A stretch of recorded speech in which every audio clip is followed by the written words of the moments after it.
Hello everyone, it's just me today. I'm going to tell you 4 things that nobody's going to tell you about Airbnb for free. So these are 4 secrets that you're going to have to pay for, but I'm going to tell you them for free because why not? And I might give you a bonus secret as well, depends on how I'm feeling. But yeah, let's get straight into it. The first thing that I want to say is I hear a lot of people calling it Airbnb, right? I hope you don't say that to the landlord. Do not say to the landlord, hello Mr. Landlord or Mrs. Landlady, may I please Airbnb your property? Now, if I was a landlord and somebody came up to me and said that, I would not give them my property. Like, I would probably slap them in the face. No, I just wouldn't give them the property because that is a 300 grand plus asset that I will be giving to someone else to manage, and they have just said to me, may I Airbnb your property? Now, I'm not just going to tell you what not to say without telling you what to say, because I'm not twat, right? So what you should say, don't call it Airbnb, refer to it as a company let.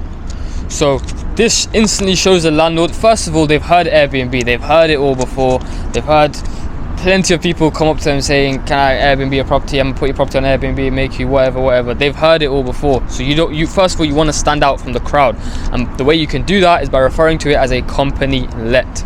It's the same thing, it's just a better way to say it, to be honest. If you say Airbnb, you will come across as unprofessional, the same as the rest of the crowd.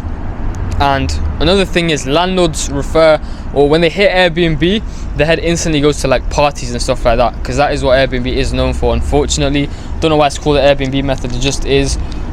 Booking.com is way better, but it is what it is. So yeah, don't say Airbnb. And do not say, can I company let your property either. You want to let them know that you're going to take on their property as a company let or under a company let agreement, and you're going to let it out to contractors and corporates in and around the area. Essentially, that is what you want to let them know. So that is the first secret that nobody is going to tell you for free. And the second thing that no one's going to tell you for free is that you should treat the conversations with the landlords as sales conversations. It's nothing different to a sales conversation at all. And what I mean by this is that you shouldn't just pitch it straight away. It's not gonna work, because the whole point of Airbnb is that you're basically providing something to the landlord. And if you don't know what the landlord wants, it's very hard to let them know what you provide, if that makes sense. So what you want to do is find out their pain points, just as any other sales conversation would go. You'd ask them, hello Mr. or Mrs. Landlady, why is your property, why is it to let? Why am I here today? Why am I on this viewing? What's happened? How were the previous tenants? And you want them to basically open up to you. You want them to let you know, that rent wasn't paid on time. The property kept getting smashed up. You want them to let you know, for example, that they're sick and tired of managing tenants. The what you want them to let you know, sort of thing. And the way you get that information is simply by just asking questions. Ask lots and lots of questions. The whole start of the viewing should just be you looking around, dressed nicely, smelling nicely, coming on time, and just asking questions. That's what you want to do, because once you find out what the landlord's problems are and what his ideal solution is, for example, if rent is not paid on time, make sure in your pitch you mention that you are a professional company and you will always pay rent on time. In the contract it states if you do not pay rent on time, if you surpass the rent day by a certain amount of days, he is allowed to add interest onto that rent. That is literally in some of the company let agreements. So make sure you let that know to the landlord. You let that be known, to the landlord or the landlady. And yeah, that is I don't know what that was, but yeah, that is how you should approach the viewing / negotiation. You should treat it as a sales conversation. What you're basically saying is, what you're basically trying to find out is, okay, what went wrong, what the landlord's looking for, and your pitch. So what you're actually providing is what's going to bridge that gap, going to bridge the gap from bad to good, basically. So you want to hear they weren't paying rent on time. All right, great, we're going to pay rent on time. You want to hear, I'm just tired of managing tenants and turnover and all that sort of stuff. Great, Mr. Landlord or Landlady, we're going to be managing all the tenants that come in and out of your property. That's the whole point of a negotiation. You want to find out what the landlord wants, so when you actually pitch the idea of a company let, it makes sense. You don't want to just pitch it for no reason without the landlord having any reason to actually sign the contract sort of thing, right? So that is something no one's gonna tell you for free, and you've just got it for free, so you're welcome. But yeah, the next one is that saturation only counts if a property is shit. And what that actually means is that you will have people telling you Airbnb doesn't work, and you'll say why, and they say because there's a lot of Airbnb. If you go on Airbnb and you search up, I don't know, central London, you'll find a lot of Airbnbs in central London. And yeah, that is true, you will find a lot of Airbnbs in whatever area you search for, but it only counts if your property is bad. And purely, the only reason for this is because there's a lot of properties which have 2 beds, maybe a kitchen, like 1 bathroom. There's not a lot of properties which have a pool table, a swimming pool, a hot tub, that is designed a lot better and it looks a lot more luxury, but it costs the same amount. This doesn't exist in today's market as much. So what you want to do is basically make a product that stands out. If everybody believed in saturation, nobody would do anything. So that's why what you need to have in your head is that anyone who tells you that Airbnb is too saturated has never done Airbnb. And if they did do Airbnb and it didn't work, it's because their property was probably not good, or they didn't manage it correctly, right? So whenever somebody tells you that, most likely they're just procrastinating. And if you think that Airbnb is saturated because you search up, I don't know, Birmingham city centre on Airbnb and you see a lot, you're also procrastinating. So what you should strive to do is make a better product than what's already on the market. If you're planning to match the market, then don't be planning to get good results. You have to go above and beyond to make a good product in order to get good results. Simple as. And that's why saturation only exists if you're planning to make a shit property. I hope that makes sense. And the last thing, which is actually the most important one, right, is that when you run your numbers, you should factor in commission. This is often overlooked by everyone who will teach you how to run numbers. So what I'm going to do now is I'm going to give you an example of how commission affects a deal, right? So imagine we're going to go over all the outgoings, right? You have a property, location, perfect, whatever. Okay, cool. So the rent is £1,250, okay? The cleaning is on average £200 per month.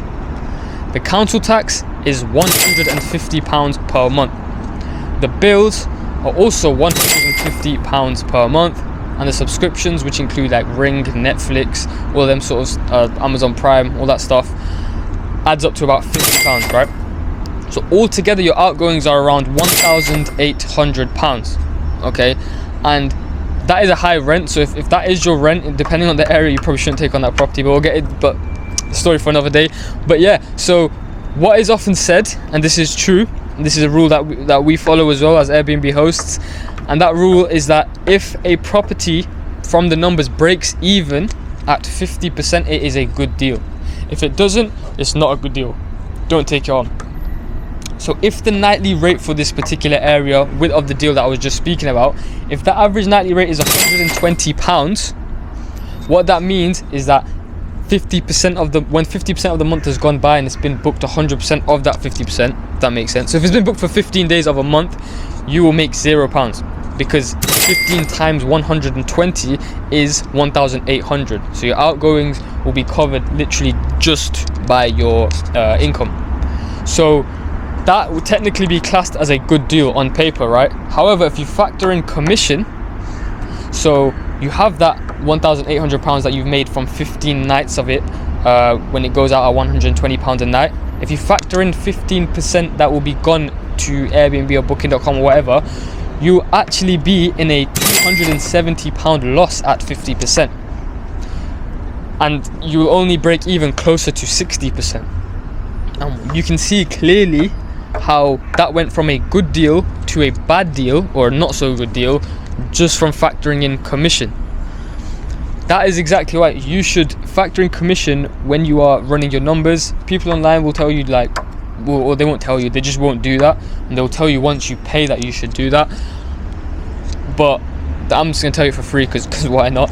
And also, this is the bonus tip. I'm feeling nice. The bonus tip is that most money is made from direct bookings, and this is exactly why. If in that same example that I was giving you earlier with the property with the 1,250 rent that breaks even at whatever, if that was booked a 100% of the month, okay, I had to back up my calculator for this one. how'd I forget it? But yeah, if that was booked for 100% of the month, I'll do it in front of you. You've got 120 times 30. We'll say it's 30-day month. 3,600, okay? So 3,600, what I'm going to do is I'm going to find 85% of it, because I'm going to take away the 15% commission. So I'm going to times that by 0.85. So that is 3,060. So now I'm going to take away the 1,800 outgoings. So the difference there, so 1,260 is if you factor in commission, if it was booked out for 100% of the month. And if you don't factor in commission, which basically means if you change it into a direct booking, it goes to 1,800, right? So as you can see, the difference just from changing it from a Airbnb booking or a booking.com booking to a direct booking, you save £540. This is what the 1% do in Airbnb. This is a secret that nobody will tell you. Most of the money is not made from Airbnb or booking.com. Most of the leads are found from Airbnb or booking.com. But what you need to do is you need to convert them into a direct booking. This is done in a few ways. Simply by just messaging them and giving them like an option for a discount. Like, you need to give them some sort of incentive, or they may be a bit like confused. But yeah, that is 4 tips and a bonus tip, and they're things that nobody will tell you for free, so you're welcome.